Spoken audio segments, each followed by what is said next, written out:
Good morning, friends and patriots. Just want to do a quick little garden update and highlight a tool that I use in the garden for weeding. We've used it for a lot of different things, and it's pretty handy. It's called a Stirrup Hoe. It's definitely different than your normal hose. But first, I was going to show you real quick my my little canopy that I have over my chicken coop. You can kind of see it in the background there. We're planning on trying to ultimately build a roof over this structure, but we just haven't gotten to it yet. And it's been so hot that I really need to leave everything open for proper ventilation, the hatches and the windows and stuff. But we have been getting a little bit of rain, which always makes it a problem because then rain gets into the chicken coop, which is not a good thing. So we put up our little canopy that we had bought last year, I think on clearance, and it was just sitting in the garage, and my husband came up with the brilliant idea of like, hey, let's just use it because it's just sitting there. So this may be a temporary permanent. We're going to see how well this works out, and depending upon how long it takes us to get some of our other things done. But this is pretty large, pretty secure, and it's definitely doing what it needs to do. So let me show you this stirrup tool real quick. It looks an awful lot like a stirrup for a horse. You could literally almost put your foot in that, but it is a weeding tool. It's basically like a land shaving type tool. So here I have one of my weeds. Try and get down there as quickly as close as I can. And you just kind of push and pull, and it scrapes the ground.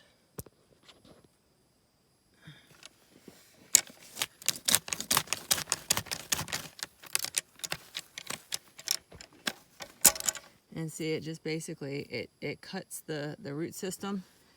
It makes a little bit of a hole, but you know, you can basically leave that there. The weed will die. And we've also used it as a sculpting tool if you need to, you know, reduce a mound somewhere or something like that when the soil is relatively wet. Even if it's dry, you know, it'll just slowly scrape off pieces of dirt, and it's pretty handy. It will make weeding very quick, which is obviously a good thing when you're so busy and you have a ton of things to do. I wanted to show you with my garden. I've been working hard with this garden, but everything seems to be a little bit, I don't know, stunted almost. These are Roma tomatoes. I grew them from seed. It's now July 21, and some of them are doing better. Like this one here is pretty full. It's almost to the top of the cage. This one's smaller. That's a smaller cage, but I have some tomatoes. They actually look pretty good, and I've got blooms. I've got some other stuff going on. I have been watering them. We have not had a great amount of rain. I use a water cube. We collect rainwater, and I have been watering it, but we haven't really had any kind of appreciable rain for almost a month, a good 2.5, 3 weeks, and it's been super hot. And I have used fertilizer, I have used different things, which I think has all helped keep the plants looking as good as they are, because I mean the foliage looks pretty good, but they just really haven't been super growing. One of the things I've really struggled with is my peppers. I've got one little pepper plant here, and it's just now starting to put a pepper on. And I've got I'm not sure what this is. This was kind of a volunteer. I've got this going, so we're just gonna let it go, because that's sort of my philosophy with certain things. When you have volunteer plants like this, they'll grow in the best conditions. So I'm just letting it run.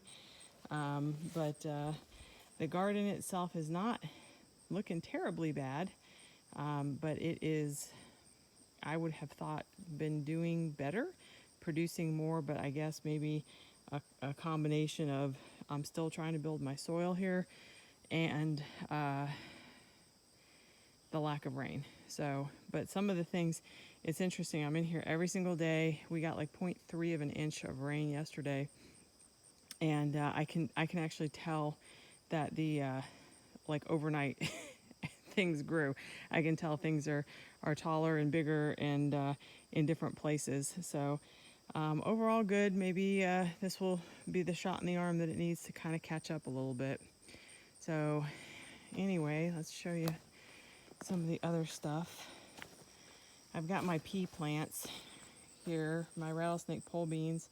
I'm trying to get them to trellis up on these little sapling teepees that I've made.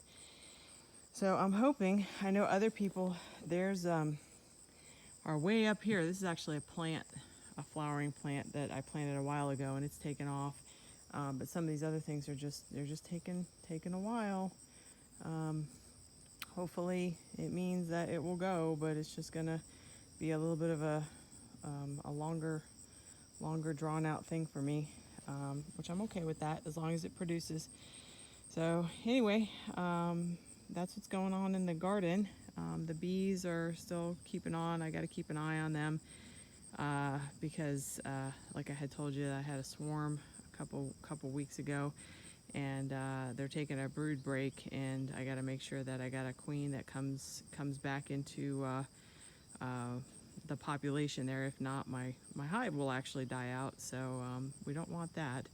I have the ability to swap out another frame with a queen right hive for them to make their own queen. If that comes down to it, they've got another week or so before I know if I got to do that or not.